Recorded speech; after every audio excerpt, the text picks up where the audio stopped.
রাধা কৃষ্ণের যুগল পদ্ম হৃৎপদ্মে করে আরাধ্য শুদ্ধ চিত্তে প্রণতি জানাই। সাধুগুরু বৈষ্ণব হেরি আর যত পুরুষ নারী আমার ভক্তিপূর্ণ প্রণাম গ্রহণ করিবেন সবাই। মানুষকে প্রণাম দিলে সে প্রণাম ঈশ্বরে মিলে, সর্বশস্ত্রে তাহার প্রমাণ পাই। কবি চণ্ডীদাস যিনি উচ্চকণ্ঠে বলেছেন, তিনি সবার উপর মানুষ, সত্য তাহার উপর নাই।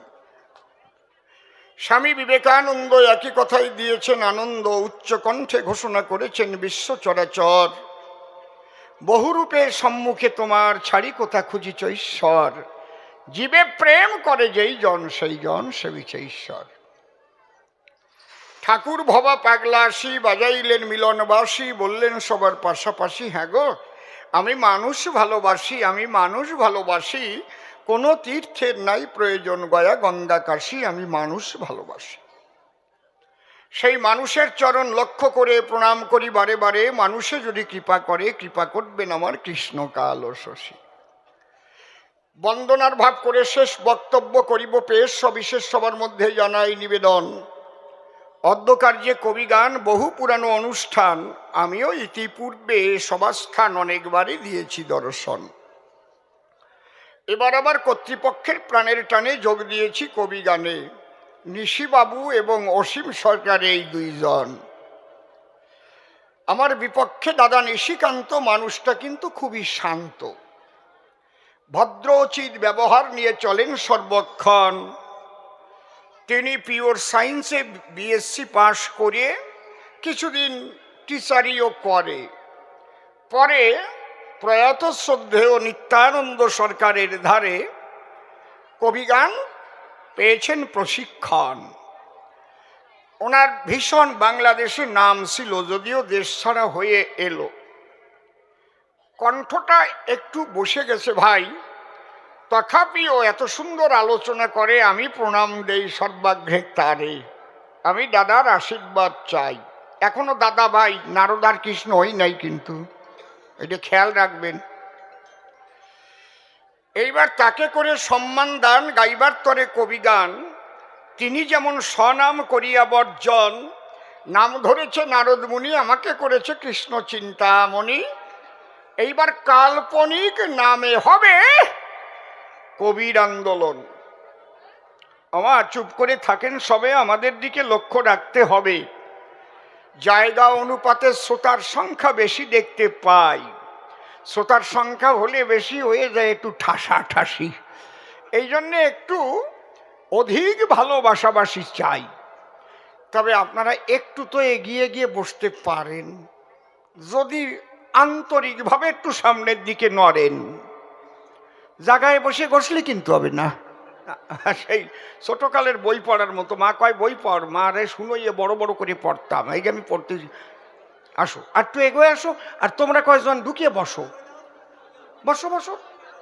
আমা তোমরা পারবো না আর একটু এগোতে? আমি সবার পায়ে হাত দিয়ে বলতেছি, মা যদি পারো একটু এগোয় বসো, একটু একটু এগুলি দেখে না, আরো 10-20 জন 50 জন মানুষ তোমরা বসতে দিতে পারবা না, ঈশ্বর খুশি হবে নে।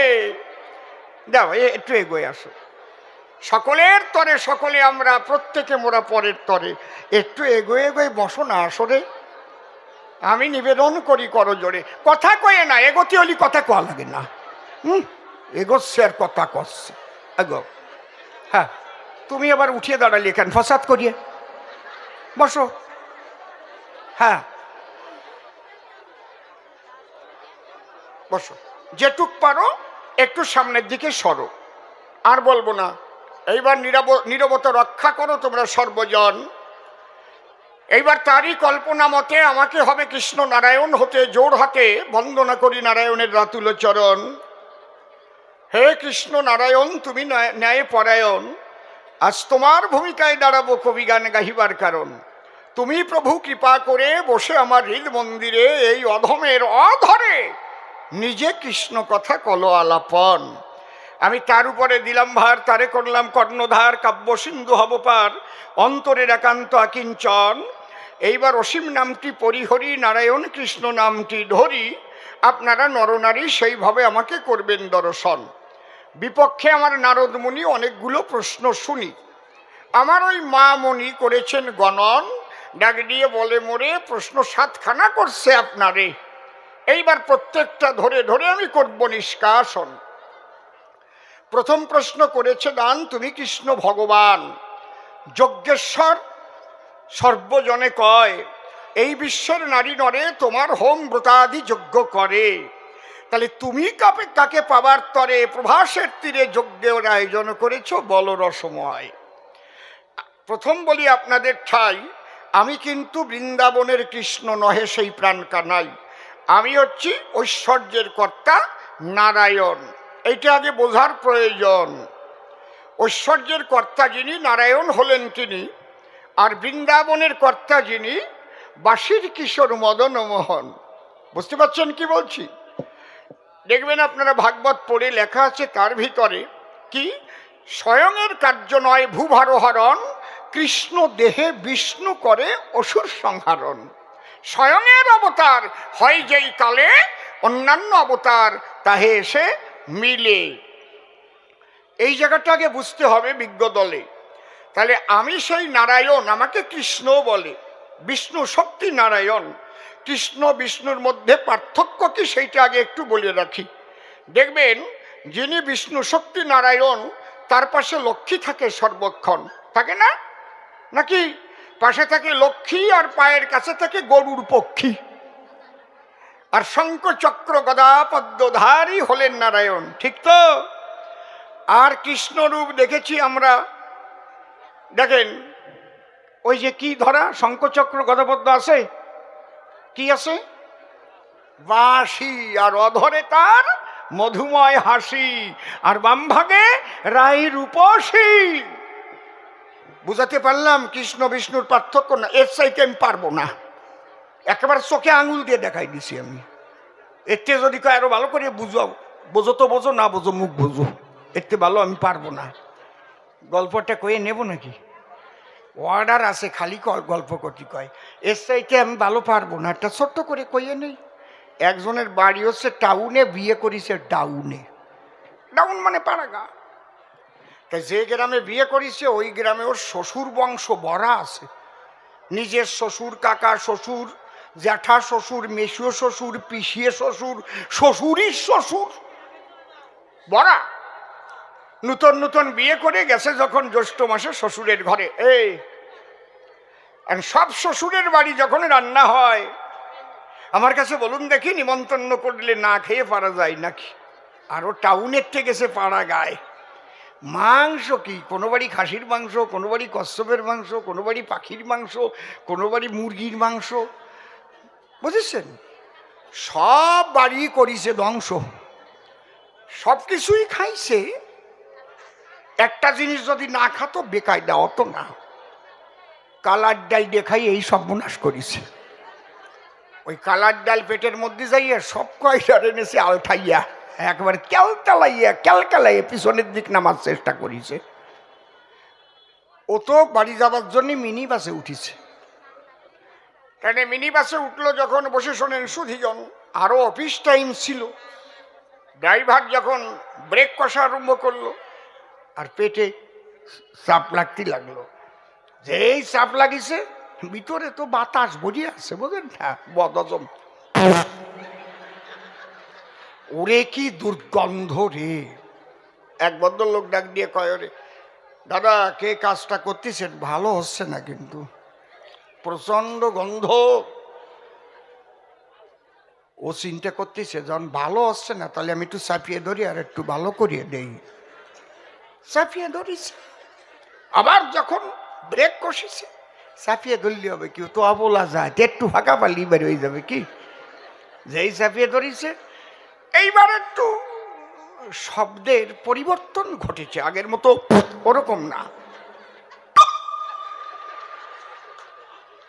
বাড়ি যাইয়ে রেওয়াজ করে এইটার একটু তুলে দেখো কেমন ঠে, বহু কষ্টের ব্যাপার।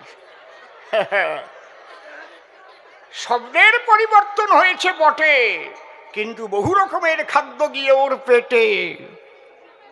যে দুর্গন্ধযুক্ত বায়ু জমা হয়, খুলে বলি সবাধারে, ওই বায়ু বহির্গত হয়েছে পায়ুদারে। পায়ুদার বোঝেন তো নাকি? একটু মাঝে মাঝে ওই যে উনি কয় পাছা, ওরে বাসা, বকাত করি কয় পাশা।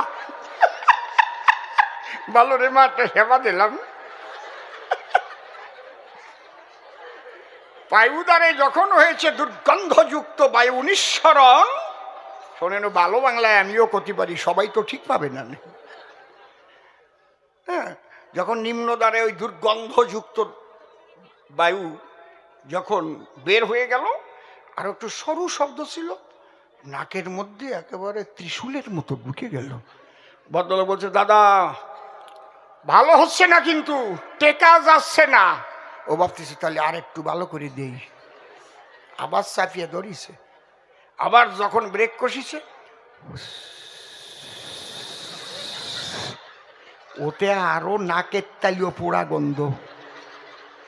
হ্যাঁ, কায়দা আছে, এমন গন্ধ বের হয়েছে। ও দাদা, বারবার বলতেছি ভালো করি, হ্যাঁ ভালো হচ্ছে না, ভালো হচ্ছে না।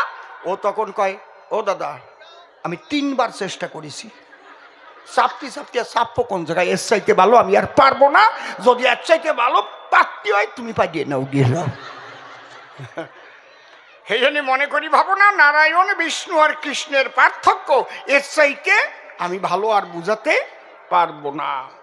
আমি চাক্ষুর ভাবে বুঝাইয়ে যাই, বাসির কিশোর প্রাণ কানাই, যার বাম ভাগে বিনোদিনী রায়, আর বিষ্ণু শক্তি নারায়ণ যে জন, জানেন যত জ্ঞানী লোকে তার বাম ভাগে লক্ষ্মী থাকে, আর গরুর পক্ষী তার পায়ের কাছে থাকে সর্বক্ষণ তার বাহন। ঠিক আছে, তাহলে মনের কথা খুলে কই, আমি সেই বিষ্ণু শক্তি নারায়ণ হই। এই যজ্ঞের কেন করেছি আয়োজন? আমি সেই কৃষ্ণের নির্দেশে, বৃন্দাবনের কৃষ্ণের নির্দেশে প্রভাস তীর্থে এসে আজ এই যজ্ঞের করেছি আয়োজন। কি কারণ? কৃষ্ণ ডেকে বললেন তাই, বিষ্ণু বলি তব ঠাই। আমার মনের মধ্যে নবভাবের হয়েছে উদ্দীপন। ওমা, কবি গান শুনতে আইছো, কিচ্ছু বুঝবা না, বাড়ি গেলি বাবা জিজ্ঞেস করবে না, কতিও পারবা না, তারপরে বেশি কথা শুনবা না। কি উদ্দেশ্যে কৃষ্ণ ঋষিকেশে আমার সকাশে এই যজ্ঞের নির্দেশ করে দান? ডাক দিয়ে বলে, বিষ্ণু আমি বলি তব ঠাই, আমি কলিযুগে ভক্ত ভাব গ্রহণ করতে চাই। মনে করেছি ভাবো না, কলিযুগে কিন্তু আমি আর ভগবান ভাব রাখবো না। তাহলে এই ভক্ত ভাব যদি গ্রহণ করতে হয়, ধন থাকলে কি হয়? ধনী হয়। আর ভক্তি থাকলে ভক্ত হয়। দেখে বলে প্রাণকানাই, আমার শক্তি আছে, ভক্তি নাই। এই জন্যে ভক্ত মিলন যজ্ঞের তুমি করো আয়োজন। অন্তর দিয়ে দেখো ভেবে সব ভক্তদের নিমন্ত্রণও দেবে, আর ওই জায়গায় আমি কৃষ্ণ শ্রীবাদ হবে, দেব দর্শন। অন্তরে আমার আছে, ভাবো আমি ভক্তের ভক্তিভাব নিয়ে আমি নিজে নবদ্বীপে গিয়ে গৌর হয়ে প্রেমানন্দে কৃষ্ণ নাম বিলাবো। হরিবল হরিবল। আজকে ভালো ভালো পালা আরম্ভ হয়েছে না? সুন্দর পালা। এই যে কৃষ্ণ নন্দলালা ডাক দিয়ে বলল, মম ঠাই, যে কারণে বসে শোনেন জ্ঞানী জনে, আজ এই প্রভাস তীর্থে আমি এই যজ্ঞটা পাতাই। তাহলে যজ্ঞের নাম কি? ভক্ত মিলন যজ্ঞ। প্রভাস তীর্থে হয় বলে একে মানুষ প্রভাস যজ্ঞ বলে। ঠিক আছে, কিন্তু মূলত এটা ভক্ত মিলন যজ্ঞের করেছি আয়োজন। তাহলে দাড়ি পাল্লা রাখলাম কি কারণ? এটা আমার জন্য নয়, আদেশ দিয়েছে কৃষ্ণ রসময়, ওজন দিতে হবে পাল্লায়। সদ্য একটা পদ্ম করেছি রক্ষণ, ওই পদ্ম সাধারণ পদ্ম নহে কদাচন। আমি সবাই বলি অদ্য, ওর নাম রাধা পদ্ম। এক পার্শ্বে করেছি রক্ষণ। নারদ বুঝে নাও তবে, প্রত্যেক ভক্তকে ওই পাল্লায় তুললে ওজন হবে। পদ্মের সমান ওজনে যেজন হইবে ওজন, অন্তরে আমার আছে ভাবো, আমি তার চরণে অর্ঘ্য দেব, আর তার ভাব কান্তি বিলাস আমার কৃষ্ণ করিবে গ্রহণ। কেন ওজন দেব? ভক্ত আছে দুই প্রকার, কাণ্ড বড় চমৎকার, এইটা শোনার আছে বিশেষ প্রয়োজন। পুরোপুরি টোটাল ভক্তকে দুই ভাগে বিভক্ত করা হয়েছে। এই কথাগুলো খুব শুনতে, ভালো করে শুনতে হবে মা। একটা হচ্ছে হৈতুকি, আর একটা হচ্ছে অহৈতুকি। হৈতুকি ভক্ত কাকে বলা হয়? কৃষ্ণকে না চেয়ে যারা জাগতিক কিছু চায়। দেখবেন এই যে আসরটা, তো আজকের আসর নয়, এই কীর্তনের আসরে অনেকে অনেক কিছু মানত করে এবং মানত পূর্ণ হয়। আমি নিজে দেখেছি, নিঃসন্তান সন্তান পেয়েছে, কঠিন কঠিন ব্যাধি এখান থেকে মানত করে সেরেছে। ঠিক বললাম না বেঠিক বললাম? আগে তো মানতের টাকাই কাটা কাটা হতো, ঠিক বলছি না? তাহলে 19 বছর বিয়ে করে ছেলে মেয়ে হয় নাই, ঘরে আসিয়া কীর্তনের আসরে স্বামী স্ত্রী কান্না করে বুক ভাসাইয়ে কয়, আমার গোবিন্দের কৃপা বলে আমার যদি জন্ম নয় লয় একটি ছেলে, আগামী বছর আমি 2 কুইন্টাল চাল দেবো এই জায়গায়। তাহলে ওরাও ভক্ত বটে, ভবের হাটে, কিন্তু ভগবানকে চাই নাই মোটে, সন্তানের জন্য কান্নাকাটি করে সর্বদাই। বুঝতে পারছেন? একে বলে হৈতুকি। বোঝা যাচ্ছে? এইরকম যে যা নিজস্ব কারণে বাসনা করে চায়, তারা কান্নাকাটি করে গোবিন্দের ধারে, হে ঠাকুর তোমার কৃপায় যেন 1 বছরের ভিতর আমার মেয়েটা বিয়ে হয়ে যায় এবারে। তাহলে আমি কি করব? আমি 10,000 টাকা দেব। আছে না কত ছিল? কেউ আবার ব্যবসা করতে যায়, ঠাকুর যে প্রণাম করে কয়ে যায়, ঠাকুর বেচা কেনা যেন ভালো হয়। আছে না? এই তো একটা মনে পড়ে গেছে, দাঁড়াও ও মাঠারণ, আমার বাংলা ভাষা বোঝো না? আমি একটু হোমিওপ্যাথি ডোজ দিচ্ছি, এতে কাজ না হলে অ্যালোপ্যাথ দেবানে, অ্যালোপ্যাথে কাজ না হলে অপারেশন চালাবানে। চাও কি তোমরা আমি অপারেশন চালাই? একদম চুপ করে থাকো।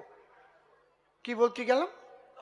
দেখবেন অনেকে ব্যবসা করে, উঠে তখন ভোরে ভোরে বাড়ি কোনো মন্দির থাকলে পরে, কিংবা দাঁড়াইয়ে দাঁড়ে ঈশ্বরের প্রতি উদ্দেশ্যে প্রণাম করে, ঠাকুর মানে ব্যবসা যেন ভালো হয় আর কি। ভগবানরা চাই না। যদু আর মধু দুই হচ্ছে বড়, আর যদু হচ্ছে ছোট। মধুর বউয়ের নাম হচ্ছে কালী, আবার মধু কিন্তু কালী ভক্ত। 2 ভাই ভাগাভাগি হয়ে গেছে, ওটা কালী মন্দির করেছে। আর যদুর বউয়ের নাম হচ্ছে ফেদি, ওই একটু আজ বলদার মতো আর কি, মানে সরল মানুষ। বাবা মরে যাওয়ার আগে বলি সবার পুরো ভাগে টাকা পয়সা 2 ভাইকে সমান ভাগ করে দেয়। 2 ভাই 2টো দোকান দিল, কিন্তু মধুর দোকানে বেচা কেনা বাড়িয়ে গেল। যদুর দোকানে খদ্দের যায় না রে মশাই। যদি মনে মনে ভাবে তাই মধু আমার বড় ভাই, একই টাকা বাবার টাকায় ব্যবসা পাই, কিন্তু ওর দোকানে বেশি কেন খদ্দের যায়? আমার মনে আছে, ভাবো দেখি সকালেও কি করে বেরোয়, আজকে আমি একটু ইনভেস্টিগেশন করব, মানে তদন্ত করে দেখব। ও দেখে ওর দাদা সকালে দাঁড়াইয়ে বৌদির নাম করে বেরোচ্ছে, মা কালী, ওর বউয়ের নামে তো কালী, কালী কুলাও, কালী কুলাও মা, ব্যবসাটা যেন ভালো হয় মা। যদু ভাবতেছে ওই জন্যই যার যার বোন নাম কইয়ে বারলি তো ব্যবসা ভালো হয়। হ্যাঁ, এতদিন দাদা আমারও শিখই নাই, আমি যদি ধনী হয়ে যাই, অন্তরে আমার আছে ভাবো কালকে আমিও আমার বোন নাম কইয়ে বেরোবো। এদিক ওর দাদা বলছে কালী কুলাও, কালী কুলাও, ওই দরজায় দাঁড়ায় কয় ফেদি ফেদাও, ফেদি ফেদাও মা, ফেদি ফেদাও। হারামজাদা কস কি? কই কি? একদিন বৌদির নাম স্মরণ করে বেচা কেনা ভালো হয় তোমার দোকানের ভিতরে, তার মানে বউয়ের নাম নিয়ে গেলে ভালো খদ্দের একবারে কায়দা ভিড় হয়ে যায়। এই জন্যে তুমি আমার শিখাও নাই, আমি গতদিন গোপনে গোপনে শুনতে পাই, তাই আমিও আমার বউয়ের নাম গাই দাঁড়ায় দরজায়। দেখেছেন উদ্দেশ্যটা কি? এও ভক্ত, ভক্ত খারাপ না, এও ভক্ত, কিন্তু এই ভক্তি আসল ভক্তি নয়, যারা জাগতিক জগতের কিছু চায়। বুঝতে পারছেন? একটা কথা কব না, থাক কব না, ওটা কব না। আমি এক জায়গায় আমার দড়িয়ে বান্ধে এক জায়গায় পুজো দিতে গেছে, আমি কেমন আছে সেটা আর কব না। অনেক সময় তো ঠাইসিয়া দড়িয়ে অনেক কিছু করায়, ইচ্ছা নাই তাও করতে হয়, এরকম দলে পড়ে হয় না। 52 মন্তর পড়াচ্ছে, হ্যাঁ ধরো ফুল দেশ, বলো কি? শ্রীং দেহি, শ্রীং দেহি মানে শ্রীং দেহি মানে সৌন্দর্য। আমার যেটুক ভগবান দেশে আর আমি চাবো না, আর তে বেশি চাটি গেলি জ্ঞানা পোষা বানাই থলো, 52 পড়েছি বিপদে। বুঝতে পারি? যশং দেহি, যশ আমার মেলা হয়েছে, আমি রাষ্ট্রীয় পুরস্কার পাইছি 1995-এ। আমি লন্ডনের থেকে গোল্ড মেডেল পেয়েছি, দুবাই থেকে গোল্ড মেডেল পেয়েছি, বাংলাদেশ থেকে গোল্ড মেডেল পেয়েছি, আমেরিকায়। আমার আর যশ দরকার নাই। 52 তোমার পুজোরও দরকার নাই, আটা দিছি আমি। বুঝতে পারছেন ব্যাপারটা কি? কয় না যশং দেহি, ধনং দেহি, সিং দেহি, ওইসা নেহি নেহি, कुछ नहीं, क्या मांगता है? हम तुमको मांगता है, হে গোবিন্দ তুমি আমাকে দেখা দাও, তুমি ছাড়া জগতে আমার আর কেহ নাই, হে প্রভু একমাত্র আমি তোমায় যেন পাই। এখানে শাস্ত্র কি বলছে? অন্যান্য অভিলাষিতা শূন্য জ্ঞান কর্মদ্বারাবৃতং আনুকূল্যেন কৃষ্ণানুশীলনং ভক্তির উত্তমা। তাহলে অহৈতুকী ভক্তি বলে কারে? পার্থিব জগতের কিছু না চাইয়া দেখা দাও প্রাণ কাঁদাইয়া একমাত্র কৃষ্ণের জন্য যার দুটো আঁখি ঝরে, তার ইষ্টের জন্য, খালি কৃষ্ণের জন্য বলবো না, হরির জন্য, কালীর জন্য, কৃষ্ণের জন্য, শিবের জন্য, রামের জন্য, যার যেভাবে ধরুক তাকে পাবার জন্য, তার ইষ্টকে পাবার তরে যদি কারো দুটো আঁখি ঝরে, পার্থিব জগতের কোনো কিছু দিলে তরে, সেখান থেকে কিন্তু নড়ে না তার মন। তার একমাত্র উদ্দেশ্য রয় আমার আকাঙ্ক্ষিত খেয়ে আমার পাবার অভিপ্রায়। এই অবস্থায় ভক্তি নিয়ে চলিবে যে জন, আপনাদের কাছে বলে রাখি এই ভক্তি হচ্ছে অহৈতুকী, ওই পাল্লায় তুলে হইবে ওজন। এই অহৈতুকী ভক্তা হবে যে একমাত্র অর্ঘ্য পাবে সে। আর আমার কৃষ্ণ ঋষিকেশে এখানে এসে তার ভাব কান্তি বিলাস তিনটি করিয়া গ্রহণ, কৃষ্ণরূপ ছেড়ে দিয়া গৌর রূপ ধরিয়া নবদ্বীপে গিয়া প্রেমানন্দে হরিনাম করবে। হরি হরি বল। বোঝা গেল? জবাব দিয়ে যাচ্ছে কিন্তু। যজ্ঞের নাম কি? দাড়িপাল্লা কেন? পদ্মফুল কেন? অর্ঘ্য কে পাবে? পাচ্ছেন তো নাকি জবাব? কোনোটাই যদি জবাবে আমার অভাব থেকে যায়, আমি আবার নিবেদন করি আপনাদের রাঙা পায়, আপনারা আমাকে খোসা দিয়ে বলবেন সরকার মশাই এইটার জবাব পাই নাই, আমি ধন্যবাদ জানাবো। তাহলে এই যজ্ঞ হচ্ছে কেন বলে দিলাম। তার মানে